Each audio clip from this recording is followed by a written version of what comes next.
No refrigerator, no oven, no dial, no timer, no thermometer. Just a wagon, a fire, and a man who had to feed 12 hungry riders 3 times a day for 2,000 miles. Before there was an Instant Pot, there was a cook on the Texas Trail solving the exact same problems we still fight in modern kitchens. Spoilage, tough meat, no way to keep anything cold, with nothing but salt, fire, and 40 years of trial and error passed down by word of mouth. Nobody wrote it in a cookbook. It just worked. 25 of those tricks survive. Here they are. Number 25. Son of a gun stew. Nothing wasted. When an outfit finally butchered a steer, not often, because every head of cattle was money walking on 4 legs. Nothing went in the ground. Liver, heart, sweetbreads, marrow gut, all of it cubed and dropped in the Dutch oven, together with onion and pepper and whatever else was on hand. Cowboys ate it because their bodies craved the vitamins that beans and biscuits couldn't give them, decades before anyone had bottled a multivitamin. This was not scrap food. This was the most nutritionally complete meal on the entire trail, built from the parts a modern butcher throws away. Today, a restaurant in Austin will plate the same organs on a $45 tasting menu and call it nose-to-tail dining. Number 24. Dutch oven coal ratio baking. Charles Goodnight built the first true chuck box in 1866, and inside its boot rode the cook's most valuable possession, a cast-iron Dutch oven that could cost a cowboy nearly a month's wages to replace. There was no dial for temperature. There was only coals underneath for bottom heat, and coals stacked on the flat lid for top heat, and a cook who'd learned by burning enough biscuits exactly how many of each a Kansas wind would let him get away with. Today, that same oven sells for $300, marketed as an artisan camp cooking essential. Back then, it was simply the only oven anyone had. Number 23. Sirdow starter kept alive on the wagon seat. Flour ran 3 or 4 cents a pound in the 1870s. But yeast wasn't sold on any trail and milk didn't survive a Texas afternoon, so the cook carried something alive instead. A crock of fermented flour and water, tended like a second passenger, fed daily, guarded the way another man guarded his rifle. That crock traveled from Abilene to the Wyoming line, and back sometimes for years, never once bought fresh. Today a company will sell you a 100-year-old heirloom sourdough starter for $40 and ship it in bubble wrap. The cook didn't buy his. He kept it alive with his own hands for 1,000 miles because letting it die meant no bread for a whole outfit. Number 22. Water gravy from the drippings. After the steaks came out of the skillet, the fat and brown bits left behind were never once poured out. That would have been throwing away half the flavor a cook had just spent an hour building. Flour went in first, sprinkled straight into the hot grease, and stirred until it browned to the color of strong tea. Then water added slow, a splash at a time, until it reached the thickness a cook wanted. Thin enough to soak into a biscuit, thick enough to hold its shape on a tin plate. This was gravy made entirely from what would otherwise be wiped out with a rag and thrown to the dogs. The drippings, the crust stuck to the iron, every dark fleck scraped up off the bottom of that skillet and turned into something that stretched a small ration of meat across a whole crew's plates. A man who'd had 3 ounces of beef at supper could still leave the table full because the gravy did the work the meat alone couldn't. This was not a garnish. This was arithmetic. How a cook fed 12 men on a beef ration meant for 6, using nothing but what most kitchens today would call trash. Number 21. Corn pone on a bare skillet cornmeal ran 2 to 3 cents a pound across the Texas frontier in the 1850s and 60s, cheap enough and reliable enough that it showed up at nearly every meal in one form or another, morning, noon, and night. Sourdough biscuits took time. A starter had to be fed. Dough had to rise in a warm spot near the fire. A Dutch oven had to be loaded with coals, top and bottom, and left alone for 20 minutes. Corn pone skipped every single one of those steps. The cook mixed cornmeal with water and salt into a loose batter, poured or patted it flat, and cooked it right on a bare skillet set over open flame. No oven, no rising time, no waiting around. A rider who couldn't spare 20 minutes for biscuits before he had to be back in the saddle could eat corn pone in 5. Hot, slightly crisp at the edges, plain but filling enough to hold him until the next real meal. This was not progress in the way we think of it now. Nothing new was invented here. This was a man who understood exactly how much time he actually had on any given morning and cooked accordingly without complaint. Number 20.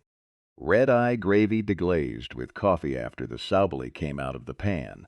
The skillet was left coated in salty, rendered fat, and a dark crust of browned bits stuck fast to the hot iron. Exactly the kind of mess that would have been scrubbed out and wasted in most kitchens. Instead, the cook poured leftover black coffee straight into that hot grease while it still hissed, and scraped every last browned fleck up off the bottom with the edge of a spoon, working it loose until the pan ran clean and the liquid turned a deep reddish brown.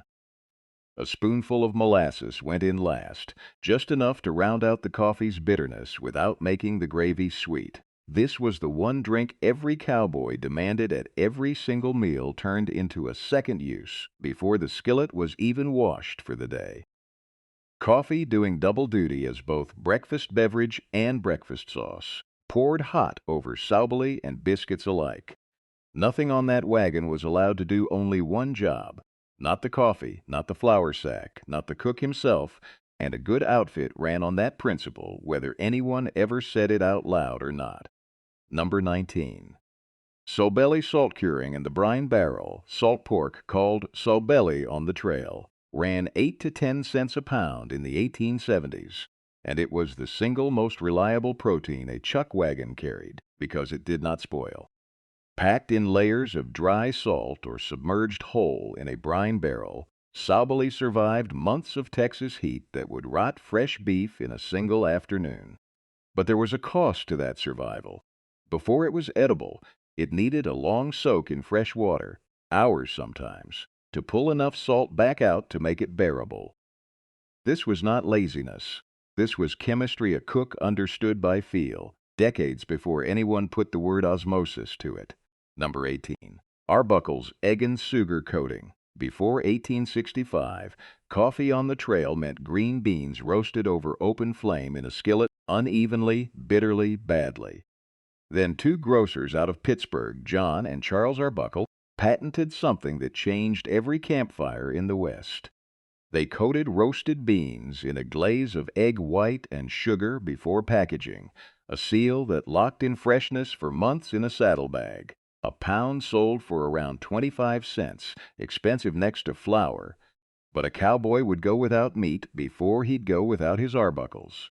This was not a luxury. This was the difference between a crew that worked and a crew that quit. Num 17.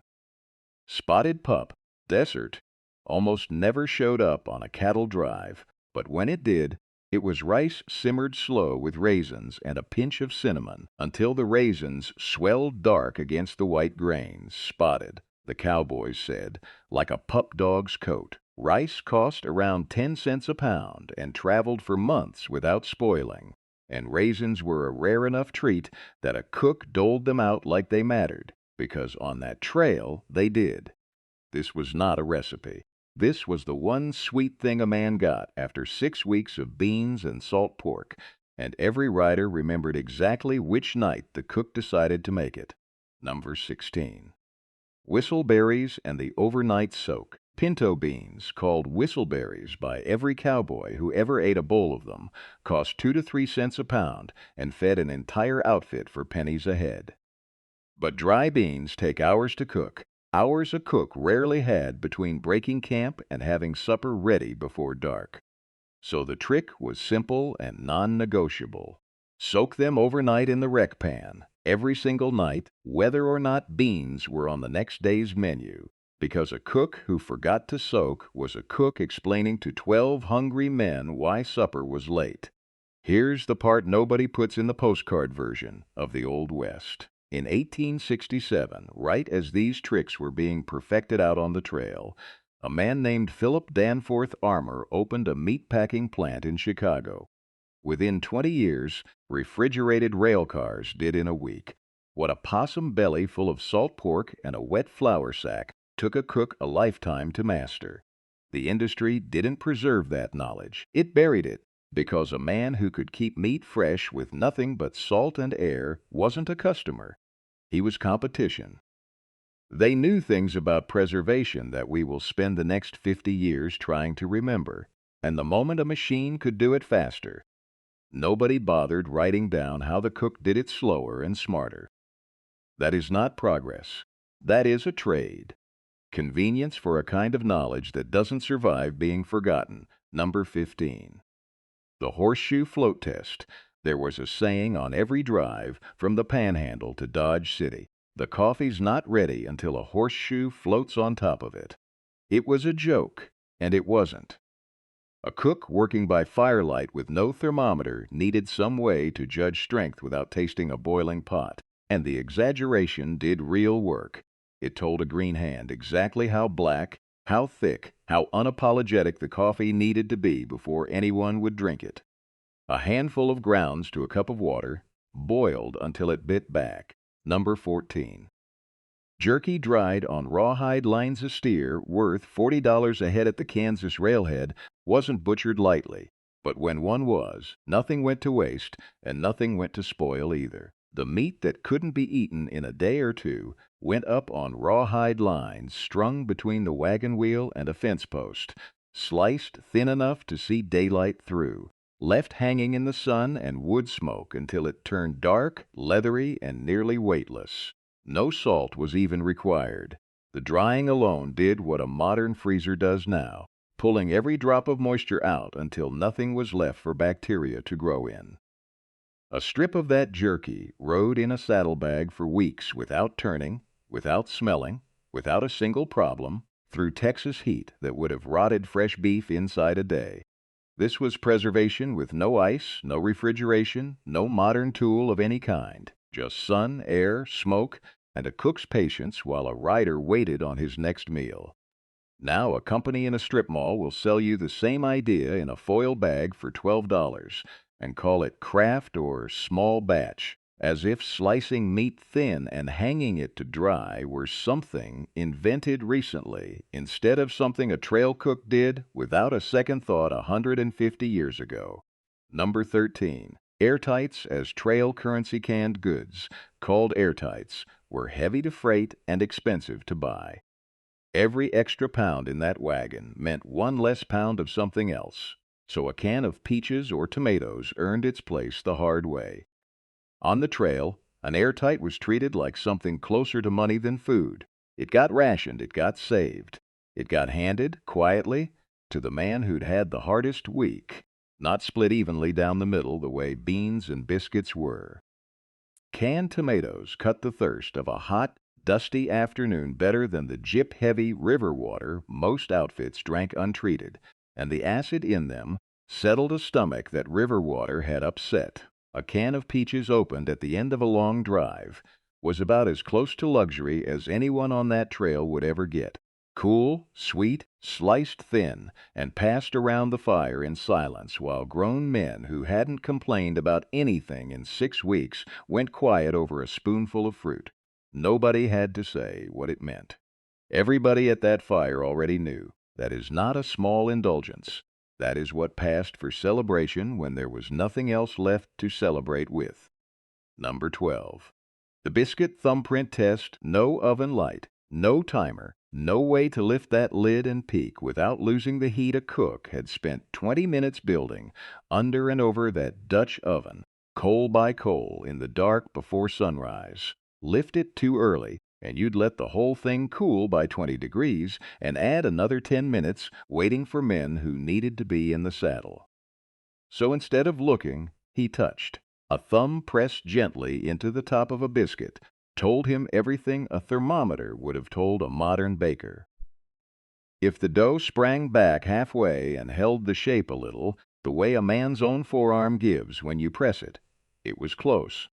If it sprang back all the way, springy and resistant, it needed more time under the coals. If it left a dent that never filled back in, it had gone too far already, a whole crew's breakfast. 12 men, who'd be riding 14 hours on whatever was in their stomach, rode on a cook's thumb, and 40 years of doing it enough times that his hands knew the difference before his mind had finished thinking about it. Nobody trained for that. It came from burning enough batches to never make the same mistake twice. Number 11. Calf fries at spring roundup every spring on ranches across the Texas Panhandle. Male calves were castrated to control the herd and calm the aggression that came with a yard full of uncastrated bulls left to grow up wild. It was hard, unglamorous work, done in the dust with a knife and a hot iron, and it was going to happen whether or not anyone planned to eat what came off it. So every spring, the parts left over from that work went straight from the branding fire into a hot skillet instead of onto the ground for the coyotes. Cowboys called them calf fries, or prairie oysters if they were feeling polite about it, in mixed company, dredged in flour and fried until the outside went golden and the inside stayed tender. They ate them because the work was already being done. The animal was already healthy, and nothing that came off it was going to be left to rot in the sun, while men went hungry 100 yards away. This was not squeamishness.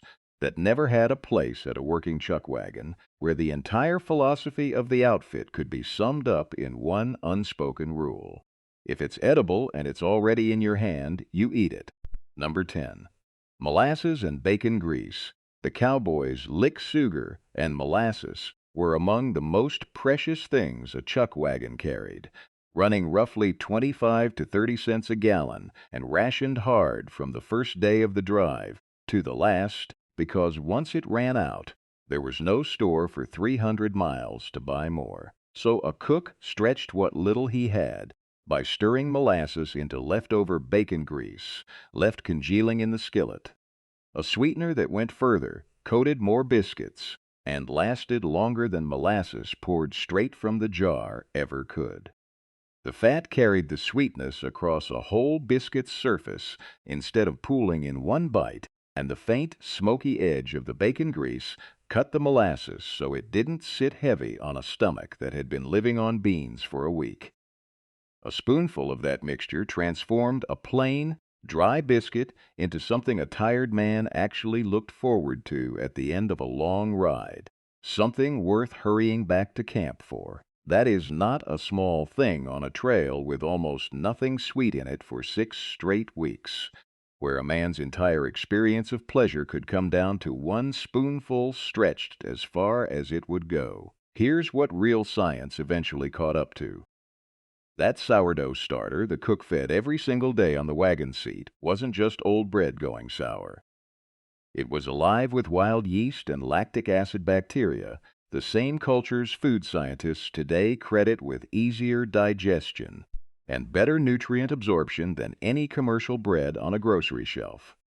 Nobody on that trail could have named a bacterium. They didn't need to.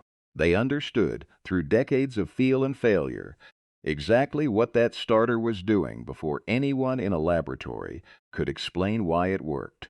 This was not folklore dressed up as food. This was food science, practiced by people the food industry now sells the same knowledge back to us for $40 a jar.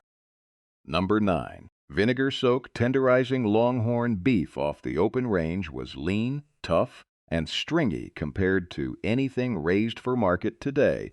An animal that had spent its whole life walking and grazing wild instead of standing still and fattening in a pen. And there was no butcher shop out on the trail to hang it and age it properly the way a modern cut of beef gets weeks to tenderize before it ever reaches a plate.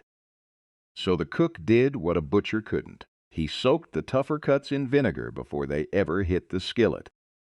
sometimes for hours, sometimes overnight if the schedule allowed it. The acid broke down the connective tissue, holding those muscle fibers tight together, turning meat that would otherwise fight a man's jaw for 10 minutes into something he could actually chew through after a 14-hour day in the saddle with nothing else in his stomach since sunrise. He had no word for collagen. He didn't need one. He knew vinegar worked because he'd watched it work 100 times, and that was the whole of the science that mattered to a man whose only laboratory was a Dutch oven and a skillet 300 miles from the nearest town. Number 8. Ash cakes baked directly in the coals when there wasn't time for a Dutch oven, or the trail was too dry that season to spare the fuel for one. A cook mixed flour or cornmeal with water and salt into a stiff dough, kneaded it into small rounds the size of a fist, and dropped it straight into the hot ash at the edge of the fire, with nothing between the food and the coals at all. No pan, no skillet, no rack. He'd sweep a little ash over the top to hold the heat in evenly, then dig it back out 10 or 15 minutes later when the outside had gone firm.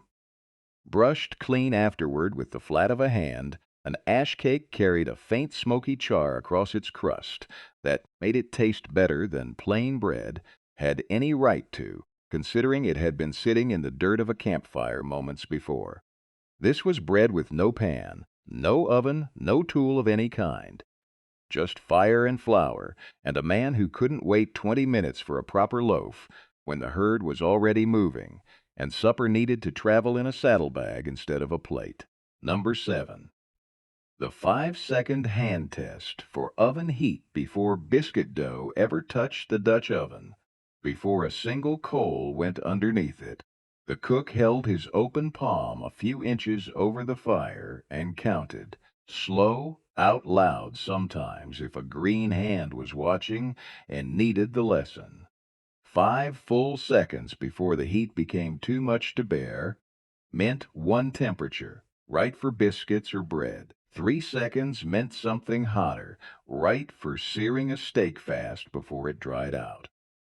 1 second, and that fire wasn't going near food at all. It was for boiling water or nothing. This was a thermometer, built entirely out of a man's own pain tolerance, calibrated the hard way, one burned batch and one blistered palm at a time, until he could judge the temperature of an open fire with no dial, no gauge, no readout of any kind, to within a few degrees, using nothing but the back of his own hand held out over the coals. It sounds crude. It wasn't. It was precise enough to feed 12 men, the same quality of biscuit morning after morning for 2,000 miles. Number 6. Hanging food from the wagon tongue ants, coyotes, and camp dogs did not respect a chuck wagon's inventory, and a cook who left food low to the ground overnight might wake up to find a week's provisions gone or ruined by sunrise. So anything that couldn't be eaten by dark got strung up out of reach.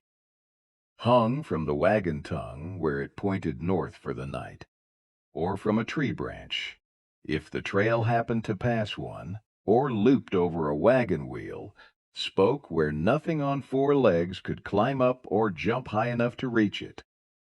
Jerky, whatever fruit had been traded for along the way, the last of a batch of biscuits saved for morning.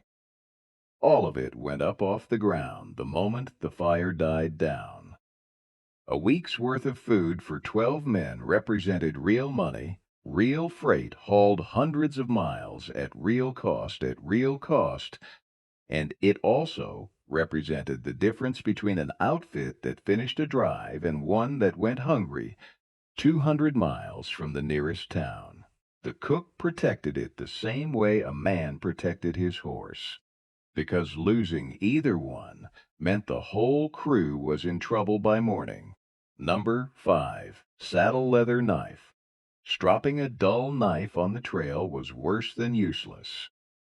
It was dangerous, catching and slipping where a sharp blade would have cut clean through rope, hide, or the tough gristle of a fresh butchered steer, and a slipped knife 100 miles from a doctor was a serious problem, not a minor one. A cowboy couldn't carry a whetstone in his saddlebag alongside everything else he needed.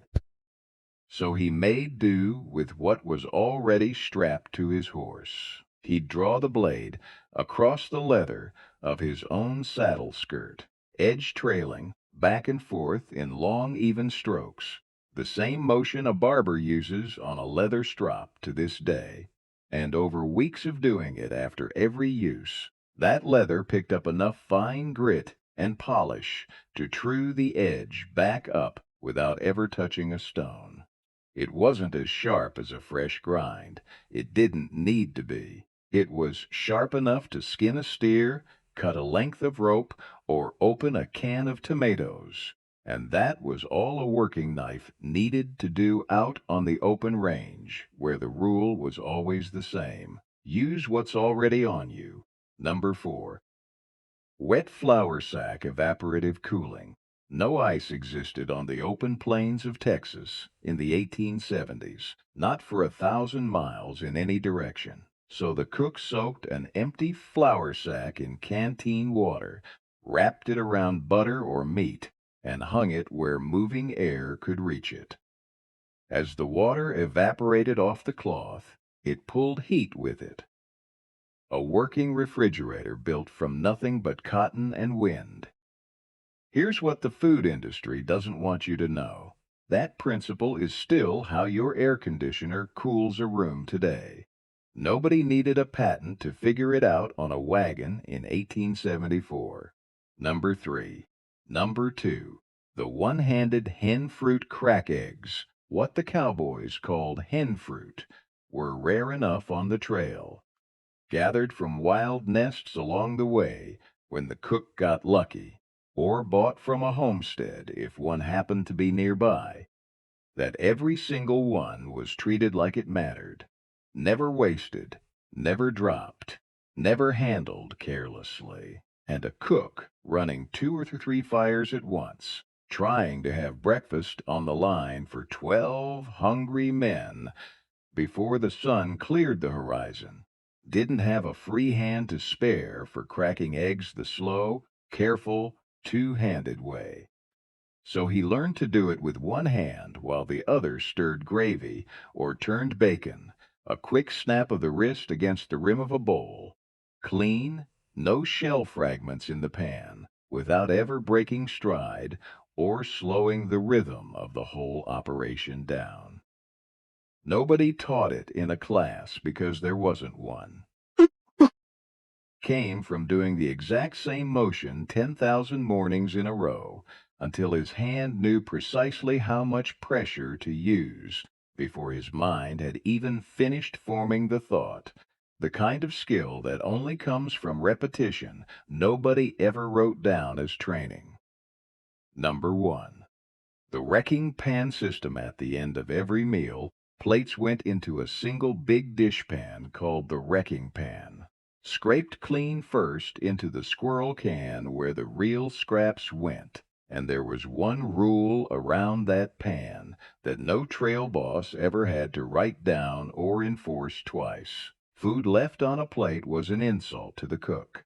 Not a mistake, not a small thing to shrug off. An insult. And every man on that crew understood exactly what that meant for a cook who'd been up since before dawn, making sure everyone ate well on almost nothing.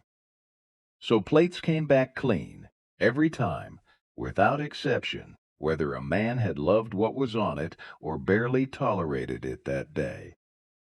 That single unwritten rule ran the hygiene, the morale, and the mutual respect of an entire outfit for months at a time across 1,000 miles, with no supervisor standing over anyone's shoulder and no punishment beyond the quiet shame of being the one man whose plate wasn't scraped clean. Cookie just called it common decency. It was closer to the most quietly enforced system on the whole trail, running entirely on honor, and it never once needed a rule book to hold 12 men accountable to each other and to him. Closing the vinegar soak that tenderized a tough steer. The starter that lived on a wagon seat for 1,000 miles.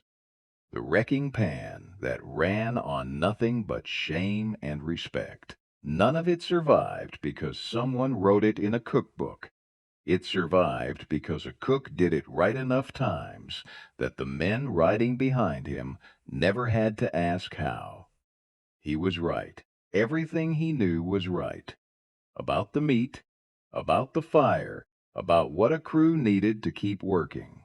And somewhere between the railroad ending the trail drives and a Chicago meatpacking plant deciding preservation was a problem for machines to solve, we let all of it go. That is not progress. That is a kitchen's worth of knowledge. Nobody bothered to write down before the men who carried it were gone. Comment below and tell me which one of these you'd actually try. The vinegar soak, the ash cakes, or the wrecking pan rule your own house could use again.